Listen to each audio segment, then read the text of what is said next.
On today's episode, Gussied Up, we're making Chickpea Alla Bourbon. This is an Italian dish with a Kentucky twist. What? Alla vodka sauce is a very easy sauce, but I want to have a Kentucky twist to it, so I'm adding bourbon in place of the vodka. What? This is a very, very easy weeknight dish. It's one of those dishes that comes together so fast. It's also very, very, very good.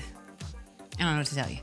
You know, sometimes I feel weird trying to sell you on the dishes. I promise that these are good. I wouldn't be trying to get you to make these if they were gross. These are real dishes that Derek and I eat all of the time. Starts with a little bit of olive oil and then put in 1 diced onion. Let that onion get nice and tender. It's gonna take about 3 to 4 minutes. We're just looking for it to soften up a little bit. This is one of those dishes that I make anytime I can't think of what to cook, because a lot of these ingredients are pantry staples, right? So you're using onion. You can also use frozen onion. I have some garlic. I have fresh garlic. You could 100% use chopped garlic, like a dried garlic. That's no problem. Just a couple seconds on that garlic so it doesn't scorch. And then we're gonna go into the pan with our 28 ounces of crushed tomatoes. This is not tomato sauce, it's crushed tomatoes. Ooh. Already it smells so delicious. I am not opposed to jarred sauces. Gussy up one of your jarred sauces. Turn it into a vodka sauce if you want to, except for we're turning it into a bourbon sauce. I'm gonna bloom in red pepper flakes.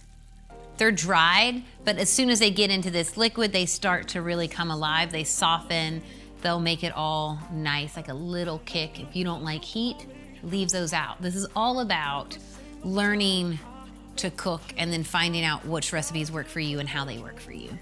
Look how thick and delicious that already looks. This only needs to cook for a couple of minutes. If you were using diced tomatoes, it's gonna take longer to cook because there's a ton of liquid, but your crushed tomatoes are already so thick. That's why I love them. A little bit of salt, a little bit of pepper. You all, I would eat this every single day of my life. I think I'm a 7-year-old.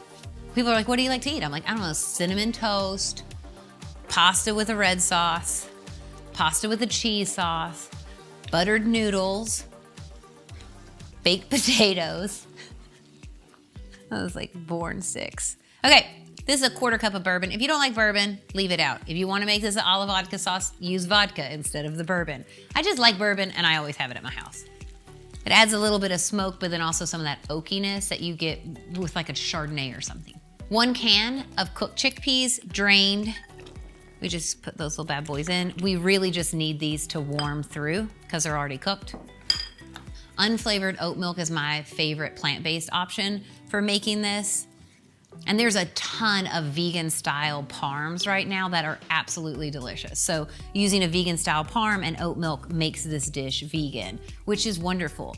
Use some gluten-free noodles and you have a gluten-free, nut-free, vegan dish that everybody can enjoy. And that's a real win. A cup of cream or oat milk. This is what makes it creamy. It's gonna transform before your eyes. I need to give those chickpeas just a couple of minutes to heat up, and so I'm gonna chop up my fresh herbs, and you all, we're almost ready to go. Let's go in with our herbs. I'm using a vegan cheese right now. It is a Parmesan style cheese. You can also use Parmesan. It's whatever you wanna do, you all. It's a 1/2 cup. Now we just give that a little stir. Your cheese is gonna start to melt down. I'm gonna add in 12 ounces of cooked pasta. I cooked these earlier, cooled them down. So you're just gonna gently fold this in so that the cheese melts to the noodles, everything warms through, and you all, that's our dish. That's all we have to do. Look at this. That's enough for at least 2 people. I 100% make this whole recipe for just Derek and I, every single time. And now let's taste. Chickpeas and tomatoes, I swear they should be used together more often. As the chickpeas heat up, they absorb a little bit of that tomato tang, and so they're tender, but they're still texture. You have to trust me about the bourbon, I promise you. It is similar to an Alla vodka sauce, but it's not the same. There really is just the nicest little Kentucky kick in there when you taste that whiskey. Oh my God. Thank you so much for watching, everybody. I'll see you next time on Gussied Up. Bye, y'all.